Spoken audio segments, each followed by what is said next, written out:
அனைவருக்கும் வணக்கம்.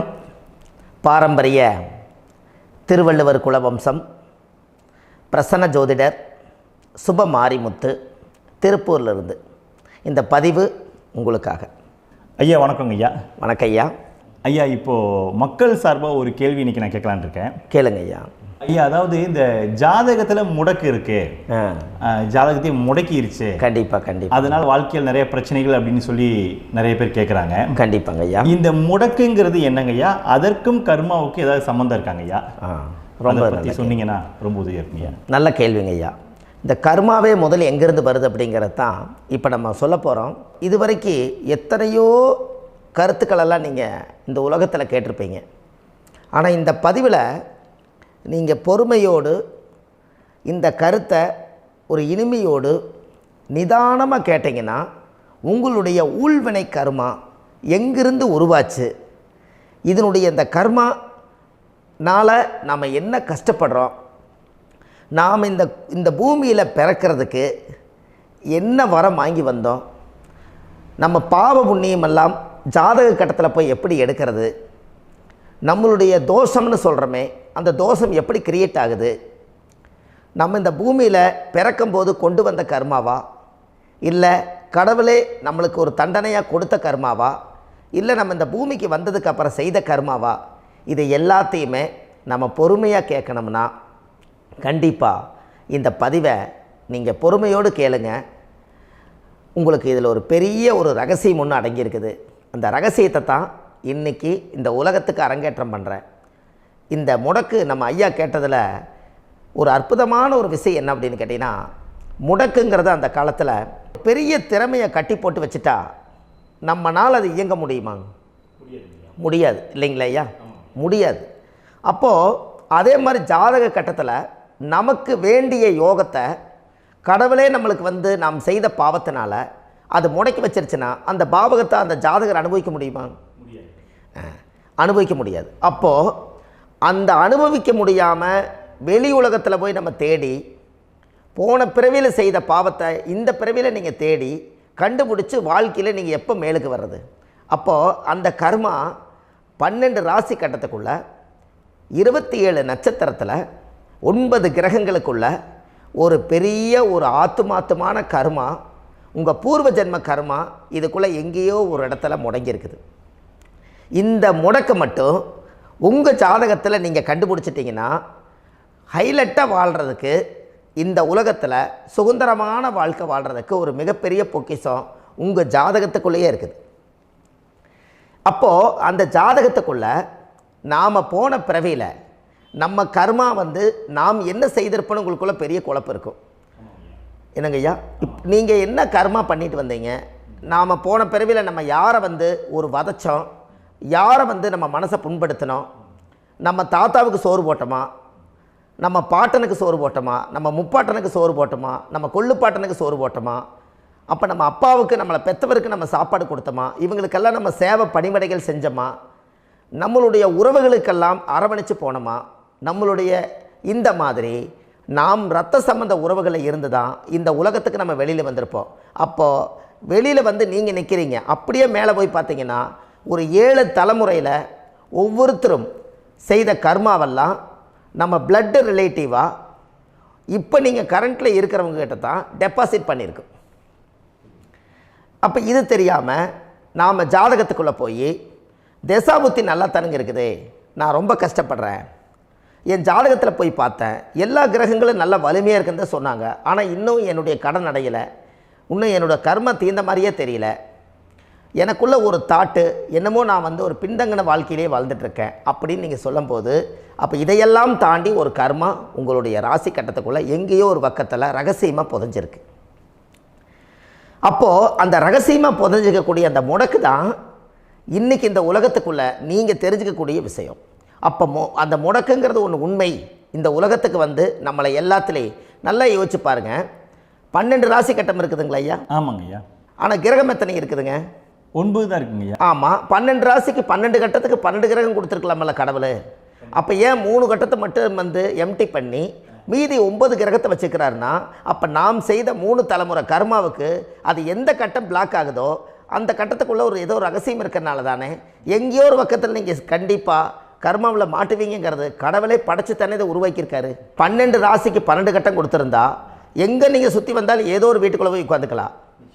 ஆனால் ஒரு வீடு சுத்தமாக இருக்குது, ஒரு வீட்டில் 4 கிரகம் இருக்குது, ஒரு வீட்டில் 3 கிரகம் இருக்குது, ஒரு வீட்டில் 5 கிரகம் இருக்குது, ஒரு 3 வீடு 4 வீடு காலியாக இருக்குது. அப்போ எங்கேயோ ஒரு ராசி கட்டத்துக்குள்ளேயே கடவுளுடைய கர்மா விளையாட்டு, அது ரகசிய விளையாட்டு தான். அப்போது இந்த இடத்துல தான் உங்கள் ஜாதகத்தில் முடக்கு இருக்குது.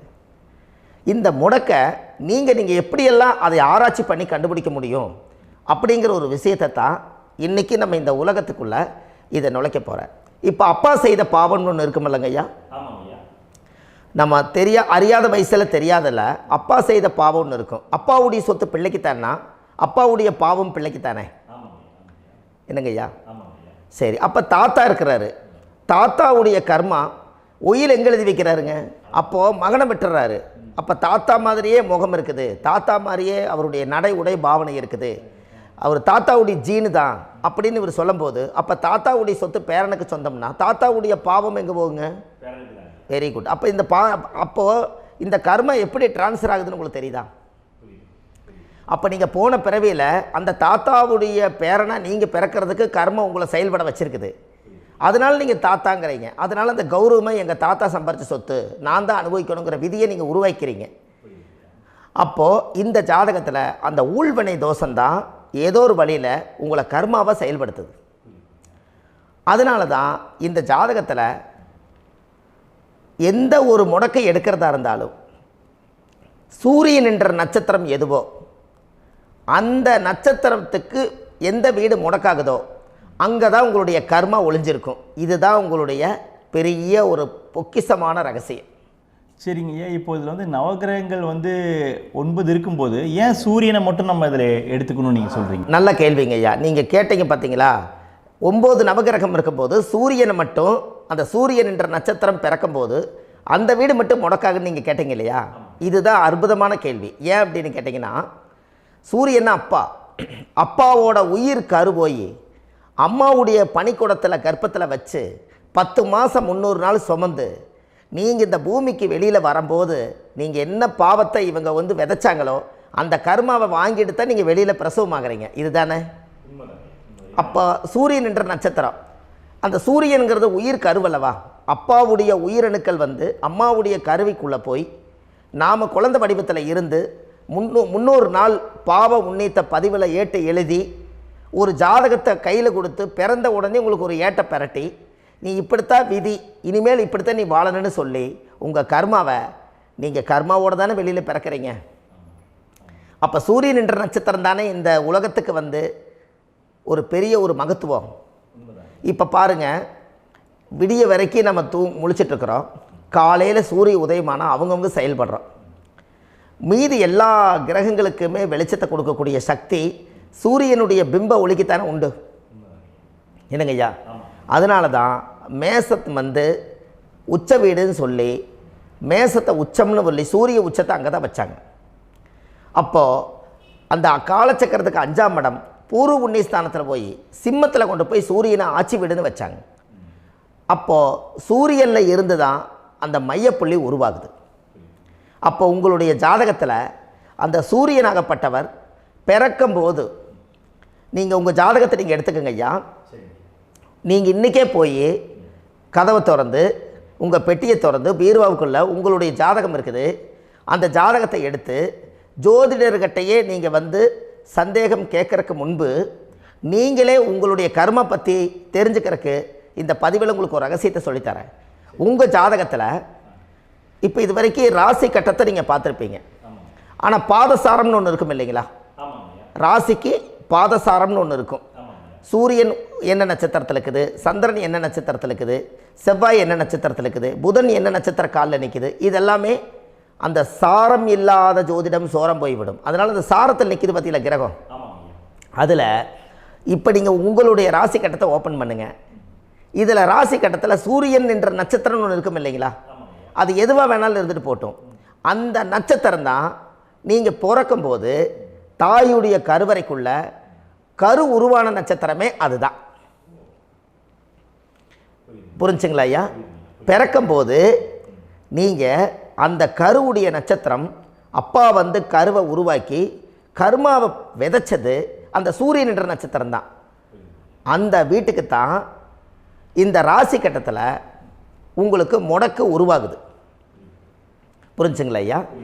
அப்போது ஒரு ஜாதகத்தில் சூரியன் என்ற நட்சத்திரம் எதுவோ அதுதான் உங்களுடைய கர்மா நட்சத்திரம்.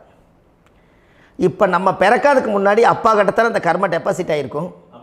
அதை ட்ரான்ஸ்ஃபர் எப்படி பண்ணுறாரு? அவருக்கு ஒரு கல்யாணம் வச்சு அவர் குடும்ப வாழ்க்கையில் வாழ்ந்து நம்மளோட உயிர் கருவை கொண்டு போய் ஊராம் பொண்ணை கல்யாணம் பண்ணி பொண்டாட்டின்னு எடுத்துக்கொண்டு அந்த பொண்டாட்டிங்கிற உரிமையாகி இவருடைய உயிர் கரு உருவாகி வாரிசுகள் வெளியில் வருது. அதானங்க ஐயா? அப்போது அந்த சூரியன் என்ற நட்சத்திரம் தான் இந்த உலகத்தில் ஒரு பிரம்மாண்டமான நட்சத்திரம்.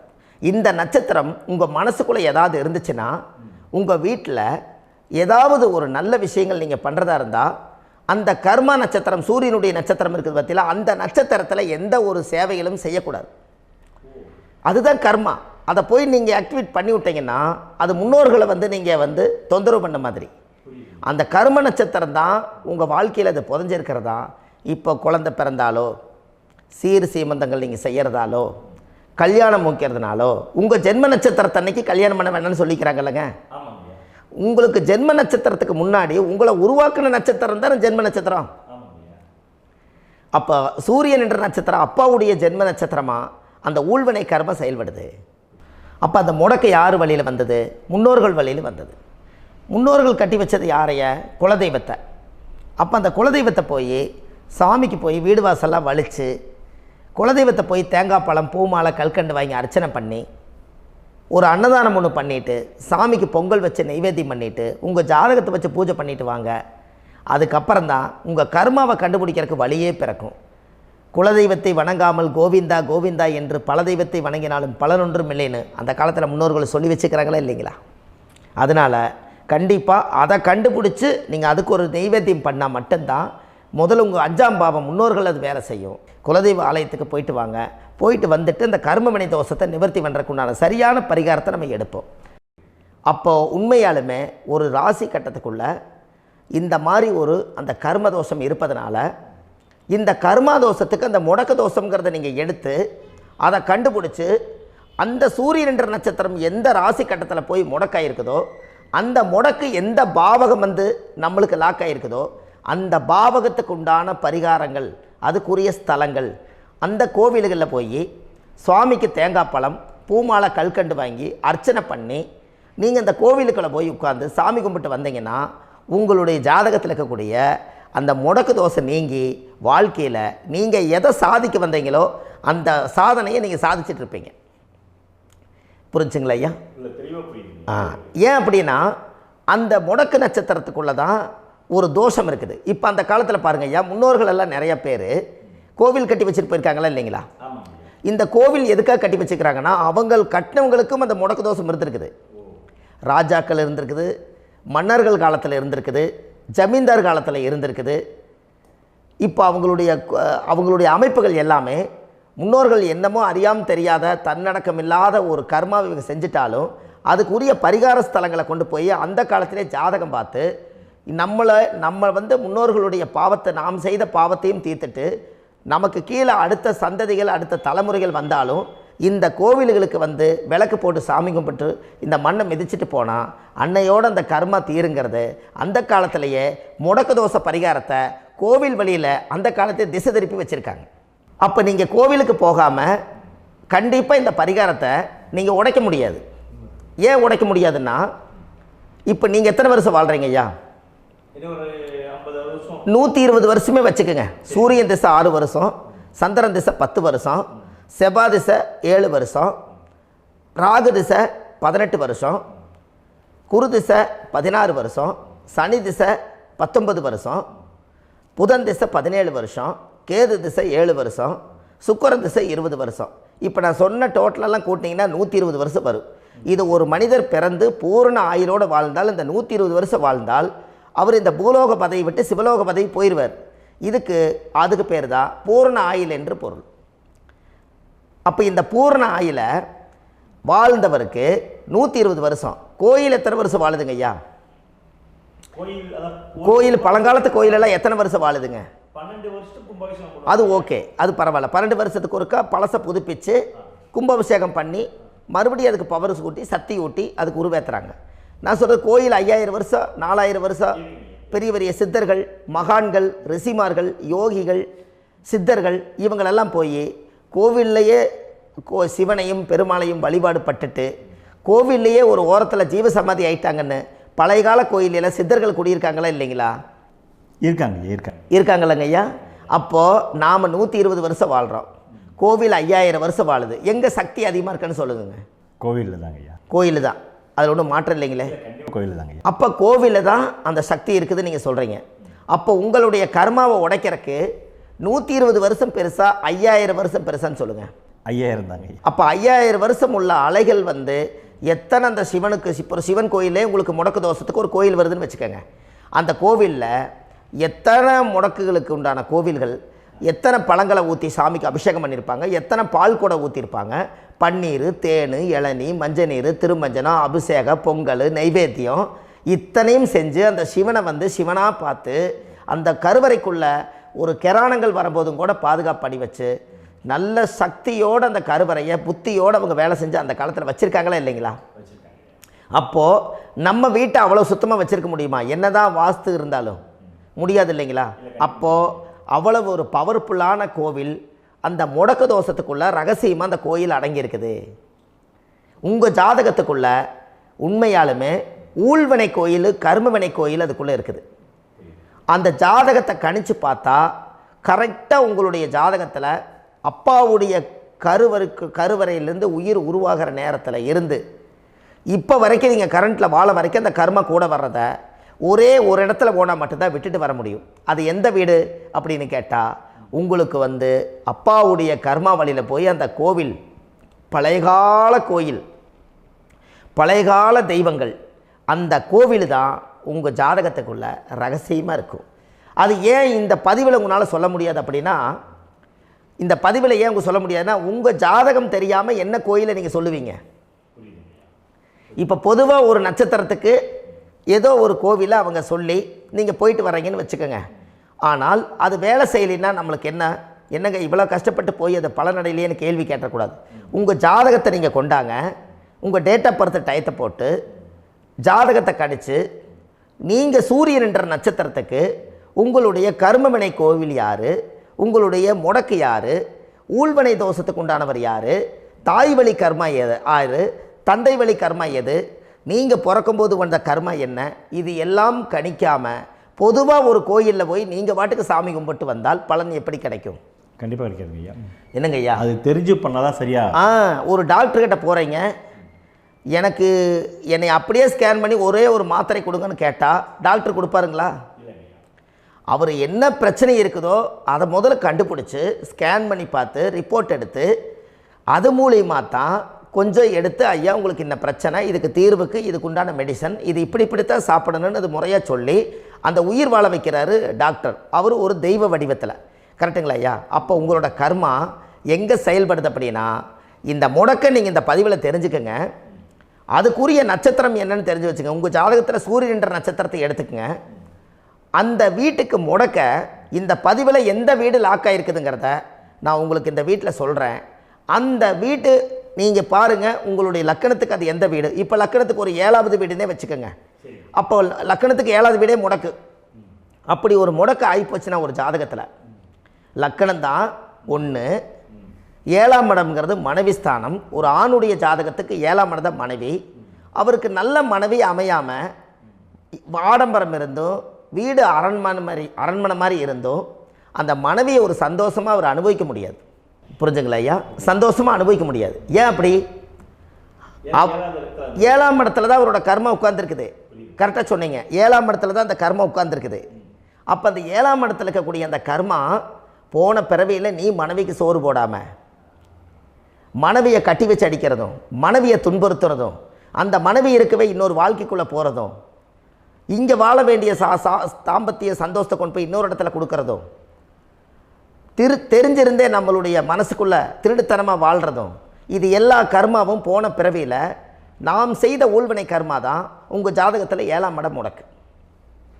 அப்போ அந்த 7ஆம் இடம் முடக்கா இருந்துச்சுன்னா கண்டிப்பாக உங்கள் ஜாதகத்தில் நீங்கள் என்ன அனுபவிச்சிட முடியும்? நல்ல நண்பர்கள் கிடைக்க மாட்டாங்க, நல்ல ஒரு பார்ட்னர்ஷிப் அமையாது, நல்ல ஒரு நட்பு வட்டங்களில் எதையும் அனுபவிக்க விடாது, ஒரு அங்கீகாரமான உறவுகளில் போய் நம்ம ஸ்ட்ராங்காக நிற்க முடியாது. 7ஆம் இடம் என்பது தாம்பத்திய வாழ்க்கை, பூர்த்தி இல்லாத வாழ்க்கையாக இருக்கும். இப்படியெல்லாம் அந்த ஜாதகத்தில் ஒரு பொதுவாக ஒரு ஜாதகத்தில் 7ஆம் பாவம் முடக்காயிட்டால் இந்த கர்மாவை அவர் அனுபவிச்சுக்கிட்டே இருப்பார். இது எப்போத்தான் அதுக்கு ஒரு தீர்வு வேணுங்கய்யா? அந்த கோயில் எதுன்னு நீங்கள் கரெக்டாக சொன்னீங்க. இப்போ இது மனிதனால் செயல்படுது. மனிதர்கள் தான் கோயிலை கட்டி வச்சாங்க. தெய்வத்தை விட ஒரு காலத்தில் மனிதர்களுக்கு மகிமை ஜாஸ்தி. ஏன்னா சாதாரண ஒரு மண் பூமியாக இருந்த இடத்த மனிதர்கள் தான் கோயில் கட்டி ஒரு மகிமைப்படுத்தி புண்ணியம் பண்ணி வச்சாங்க. மனிதர்களுக்கு சக்தி அதிகம்தான், ஆனால் பிரபஞ்சத்துக்கு அதை விட சக்தி அதிகம் அல்லவா? ஐயா, நீங்கள் கோவிலுக்கு போய் அந்த கர்மா உடைக்கிறதுக்கு கோவிலில் சக்தி இருக்குது, ரைட்டு. ஆனால் நம்ம வீட்டுக்கும் கோயிலுக்கும் ஒரு மிகப்பெரிய தொடர்பு என்னென்னா, அந்த கோயில் கட்டுறவங்க எல்லாமே பழைய காலத்து கோயிலெல்லாம் பாருங்கள், பஞ்சபூதத்தை வச்சு கட்டியிருப்பாங்க. பஞ்சபூதத்தை வச்சு தான் கட்டுவாங்க கோயில். அது உங்களுக்கு தெரியணும் இல்லைங்களா? பஞ்சபூதம்னா நீர், நெருப்பு, காற்று, பூமி, ஆகாயம். இந்த பஞ்சபூதத்தினுடைய சக்திகள் எல்லாம் ஒரே நேர்கோட்டுக்கு என்னைக்கு வருதோ அன்னைக்கு தான் அந்த கோவிலுடைய பாலக்கால் போட்டு 1000-2000 வருஷம் நிலச்சி நிற்கிறது. காரணம், இந்த பிரபஞ்சத்தில் பஞ்சபூதம் எப்படி நிலச்சி நிற்குதோ அதுபோல் 5000 வருஷம் நிற்கிறதுக்கு அந்த பஞ்சபூத சக்தி வச்சு தான் சாமி சிலையை பிரதிஷ்டை பண்ணி வச்சுருப்பாங்க. அதனால தான் இந்த கோயில்கள் எல்லாம் 5000 வருஷமாயும் எத்தனையோ கிராணங்களை எல்லாம் தப்பிச்சிருக்கிறதுக்கு காரணம். அப்பேற்பட்ட புண்ணிய ஸ்தலம் உங்களுக்கு எதுன்னு தெரியணும் அல்லவா? என்னங்க ஐயா? அப்பேற்பட்ட புண்ணிய ஸ்தலம் உங்களுக்கு எதுன்னு தெரிஞ்சால் தானே நீங்கள் போய் செய்ய முடியும், இல்லாட்டி கண்டிப்பாக தெரியாது. அப்போ இந்த முடக்கு தோஷத்தை கடவுள்கிட்ட கொண்டு போய் ஒப்படைக்கணும். நாம் பிறக்கும் போது கொண்டு வந்த கர்மாவை நாம் இருக்கும் காலத்தில் கொண்டு போய் இந்த கர்மாவை சுத்தப்படுத்தி, நீங்கள் பாவ ஆத்மாவை இந்த பூமியில் பிறந்து பூலோகத்தில் எல்லா புண்ணியத்தையும் செஞ்சுட்டு இந்த பூலோகத்தை விட்டு நீங்கள் போகும்போது புனித ஆத்மாவாக போகணுன்னா உங்கள் கர்மாவை கொண்டுட்டு போகாதீங்க, கர்மாவை நிவர்த்தி செய்யுங்க. என்னங்க ஐயா? அப்போ கர்மாவை சுத்தப்படுத்துங்க. கர்மாவை சுத்தப்படுத்திட்டு உங்களுக்கு பிறக்கிற குழந்தைகளுக்கு அந்த கர்மாவை டிரான்ஸ்ஃபர் பண்ணாமல் உங்களோட நில் பண்ணுங்க. ஒரு உதாரணம் சொல்லட்டுங்களா ஐயா? ஒரு காந்தம் ஒன்று இருக்குது இல்லைங்களா? ஒரு காந்தம்ங்கிறது ஒரு தாத்தாவாக வச்சுக்கோங்க. ஒரு இரும்பை கொண்டு போய் வச்சா ஒட்டு மோட்டாதா? அப்போ ஒட்டுனோடனே காந்தம்ங்கிறது தாத்தா, அவருக்கு பிறந்த வாரிசுக்கு அந்த கர்ம டிரான்ஸ்ஃபர் ஆயிருமா? சரி, இன்னொரு இரும்பை கொண்டு போய் வைங்க, ஒட்டு மோட்டாதா? அப்போ அது பேரனுக்கு வைங்க, பேரனுக்கு வந்துருச்சு அந்த கர்மா. இன்னொரு இரும்பை கொண்டு போய் வைங்க, அந்த காந்தத்துக்கு நேர் இன்னொன்று வைங்க, ஒட்டு மோட்டாதா? அப்போ அதை கொண்டு போய் நம்ம கொள்ளு பேரனுக்கு வைங்க. இப்படியே டிரான்ஸ்ஃபர் ஆகி தலைமுறையாக இந்த கர்மா தொடர்ந்துக்கிட்டே இருக்குது. இந்த இடத்துல கொண்டு போய் காந்தத்துக்கு இரும்பு ஒட்டிகிட்டே இருக்குதுல்ல, இந்த இடத்துல ஒரு மரக்கட்டை செஞ்சு கொண்டு போய் கரெக்டாக வச்சுக்கினே போட்டுமா? அந்த மரக்கட்டையை கொண்டு போய் வைக்கிறவர் யார்? மரக்கட்டை வச்சுட்டு அடுத்த வாரிசு புனிதமாக பிறந்துட்டு அந்த மேலே இருக்கிற கர்மாலாம் இந்த அடுத்த இதுக்கு வராதில்ல. இதுதாங்க ஐயா கர்மா. தொடர்ந்து வரக்கூடிய கர்மாவை அதை நில் பண்ணணுங்கிறதுக்கு பேர் தான் இந்த உதாரணத்தை சொன்னவங்களுக்கு. அப்போ நாம் இந்த பூலோகத்தில் நம்ம ஒரு தாயுடைய கருவறையில் இருந்து தொப்புள் கொடி அறுக்கும் நேரம் நாம் என்ன கர்மாவை வாங்கி வந்திருந்தாலும் அதையெல்லாம் ஆராய்ச்சி செய்து ஜாதகத்தில் முழுமையாக கண்டுபிடிச்சி ஒரு காலம் இல்லைனாலும் ஒரு காலம் நம்ம நல்லா இருக்கிறதுக்காக, நம்ம வாரிசுகள் எல்லாம் நலமடைஞ்சு வளமடைஞ்சு வர்றதுக்காக இந்த கர்மா தோஷத்தை கரெக்டாக கண்டுபிடிச்சி சரியான கோவிலுக்கு போய் நீங்கள் கர்மாவை நிவர்த்தி பண்ணி அங்கே பூஜை புனஸ்தானங்கள், சகசரநாம பூஜைகள், ஓமங்கள், வழிபாடுகள் இதெல்லாம் நீங்கள் செஞ்சு உங்களுடைய பாவத்தை எல்லாம் கழித்து உங்கள் ஜாதகத்தவே யோகமாக மாற்ற முடியும். கண்டிப்பாக மாற்ற முடியும். ஏன்னா நம்ம யாரை நம்பி செய்கிறோம்? சரியான கடவுள்கிட்ட வழிகாமிக்க போகிறோம். அப்போ கடவுள் பொய்யாயிருவாரா? ஐயா நம்ம அதாவது அந்த காலத்தை சொல்லுவாங்க, சத்தியுள்ள சாமி கும்பிட்டு புத்தி உள்ள உள்ளே பெக்கணும்னு சொன்னாங்க. 16 வதபதன்னு பெக்கலை, எல்லாம் அறிவோடு பெற்றாங்க. அதனால் எல்லாமே தாய் தந்தைகள் பேச்சை கேட்டாங்க. அன்றைக்கி எல்லாருமே தாய் தந்தைகளுக்கு தூணாக நின்னாங்க. அப்போ அந்த காலத்தில் சத்தியுள்ள சாமி கும்பிட்டு புத்தி உள்ள உள்ளே பெக்கணும்னு சொல்லி அன்றைக்கி அறிவோடு பெற்று இந்த கர்மாவை ஆளுக்கு ஒரு கர்மாவை டிரான்ஸ்ஃபரை பிரித்து எல்லாரும் சுத்தப்படுத்தினாங்க. இன்றைக்கி நம்ம ஒரு குழந்தை 2 குழந்தை பெற்று வச்சுருக்கோம். அவங்களுக்கே இவ்வளவு கர்மா வந்துருச்சுன்னா இந்த குழந்தைகளுக்கு என்னைக்கு இந்த கர்மாவை போய் கண்டுபிடிச்சி நீங்கள் எப்போ சரி பண்ணுவீங்கன்னு. அப்போ இந்த வாழ்க்கையில் ஏதோ ஒரு பிரபஞ்ச சக்தி நம்மளை அறியாமல் என்னமோ ஒரு இயக்கத்தில் கொண்டு போய் விட்டுருச்சுங்களா? அப்போ இனிமேலாவது இந்த கர்மாவில் இருந்து கண்டிப்பாக நம்ம நிவர்த்தி ஆகணும்னு சொன்னால் இந்த முடக்கு தோஷத்தை யாரெல்லாம் கண்டுபிடிச்சி இந்த ஊழ்வினை கர்மாவில் இருந்து நாம் கருவறையில் சுமக்கும் போது 10 மாதம் நீங்களாம் என்னென்ன நினச்சிருப்பீங்க? அதாவது கருவறைக்குள்ள கருப்பாக ஒரு பிண்டம் இடப்பக்கம் கிடக்கையில் இந்த பூமிக்கு வரும்போது நீங்கள் என்னென்ன நினச்சிருப்பீங்க? இந்த பிறந்ததுக்கு அப்புறம் வந்து தான் அம்மா தெரியுது, அப்பா தெரியுது, தாத்தா தெரியுது, பாட்டி தெரியுது, இந்த உலகத்தில் கண்கொள்ளாத காட்சிகள் எல்லாம் தெரியுது, எல்லாம் தெரியுது. ஆனால் 10 மாதம் உங்கள் வாழ்க்கையில் நீங்கள் இருக்கும்போது நீங்கள் என்னென்னலாம் நினச்சி இந்த பதிவில் இறைவன் கொடுத்தாரோ அதையெல்லாம் அனுபவிக்கத்தான் வந்தீங்க. அதுக்கு இடையில இருக்கிறதான கர்மா. இந்த ஒரு விஷயம் உங்களுக்கு கிடச்சிருச்சுன்னா நீங்கள் எல்லாருமே ராஜயோகமாக பிழைப்பீங்கள்ல. இதில் ஏழை பணக்கார யாரையுமே சொல்ல வரல.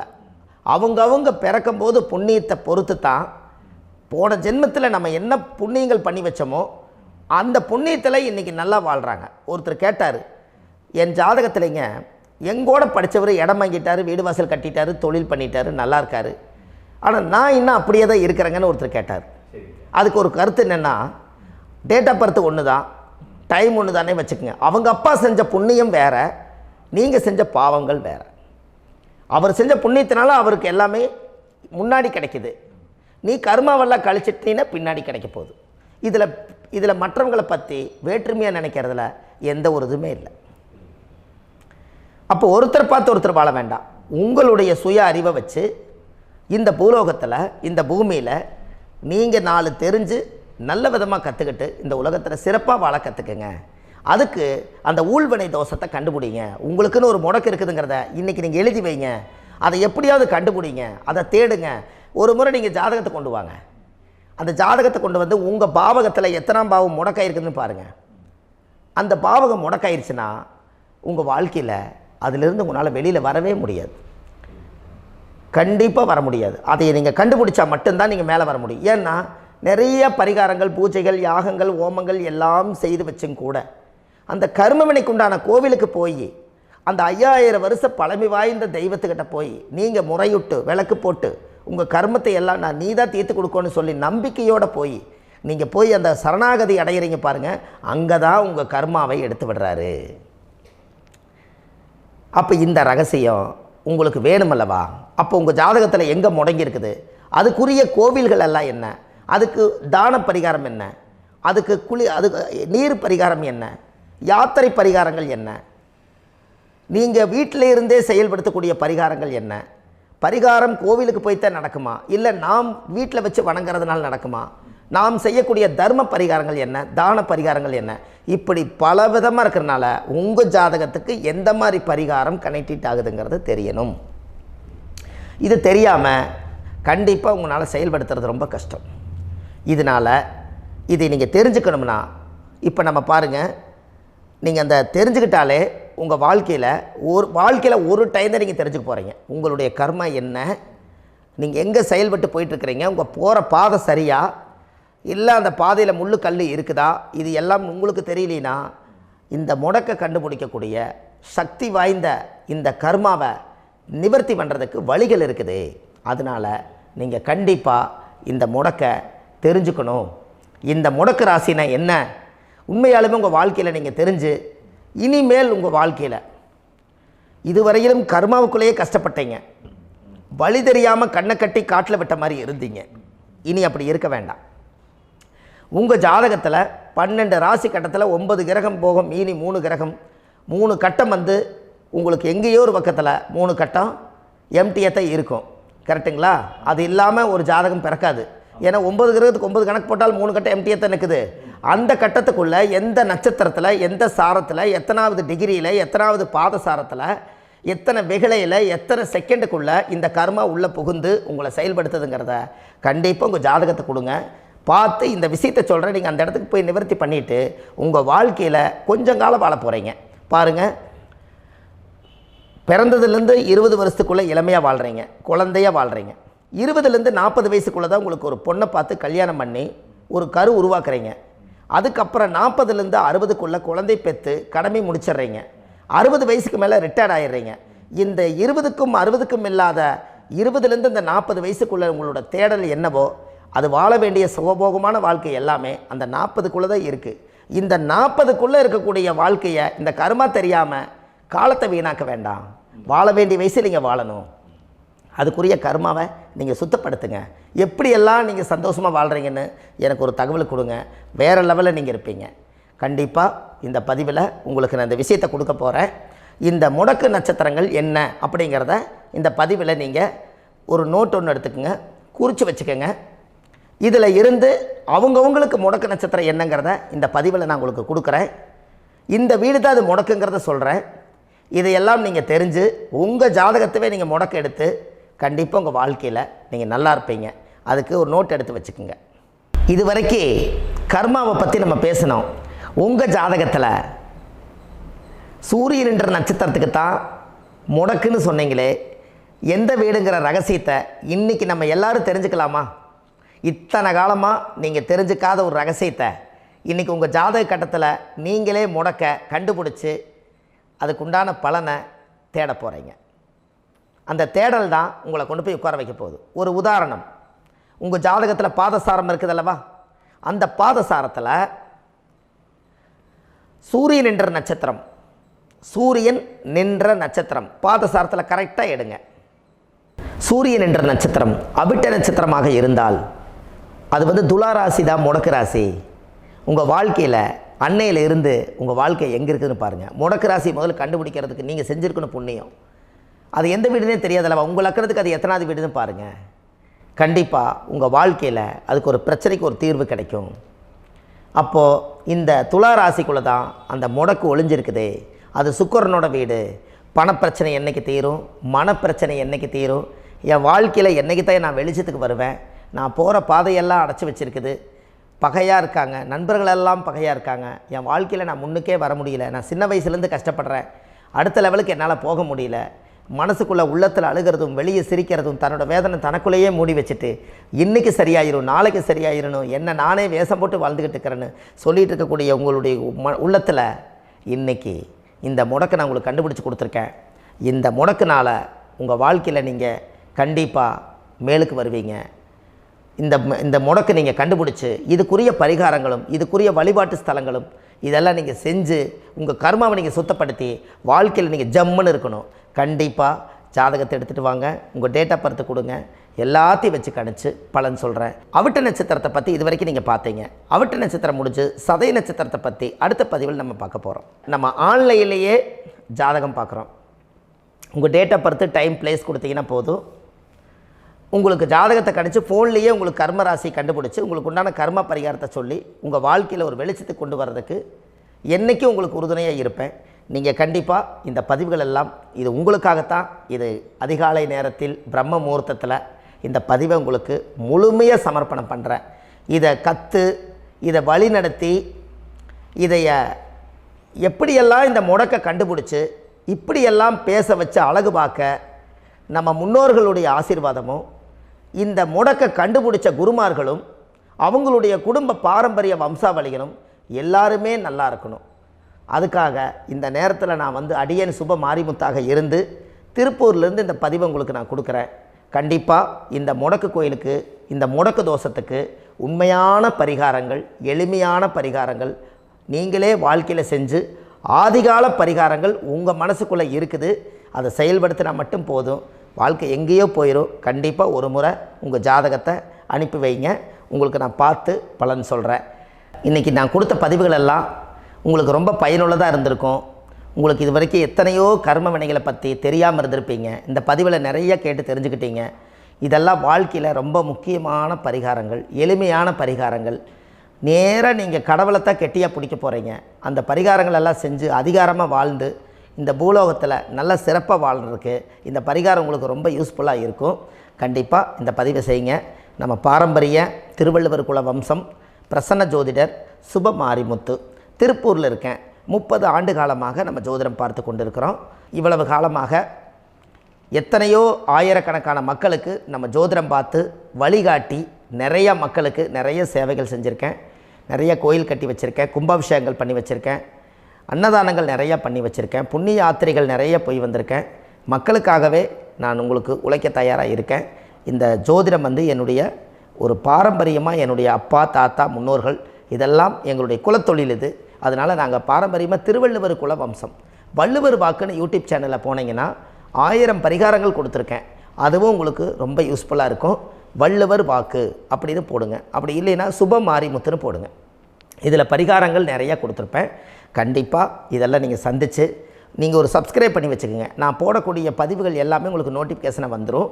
அதனால் நீங்கள் ஒரு சப்ஸ்கிரைப் பண்ணி வச்சுக்கோங்க. தினமும் ஒரு தகவல் உங்களுக்கு கொடுத்துக்கிட்டே இருக்கேன். இதெல்லாமே உங்களுக்கு ஒரு பெரிய சந்தோஷமான நிகழ்ச்சிகள். என்றைக்கும் உங்களோட நான் வாழ்கிறேன். உங்களுடைய குடும்பத்தில் நான் ஒருத்தராக இருந்து குடும்ப ஜோதிடராக நான் இருப்பேன். கண்டிப்பாக ஆயுளுள்ள வரைக்கும் உங்களுக்காக இந்த ஜோதிடத்துக்கு உழைச்சி உங்கள் குடும்பத்தில் ஒருத்தராக நான் வந்து ஒரு ரத்த உறவில் நான் வந்து இந்த பூர்வ ஜென்மத்தில் உங்களுக்கு நான் கடமைப்பட்டிருக்கேன். கண்டிப்பாக அடுத்த பதிவில் உங்களை நான் சந்திக்கிறேன். வாழ்வது ஒரு முறை, வாழ்த்தட்டும் தலைமுறை. நன்றி, வணக்கம்.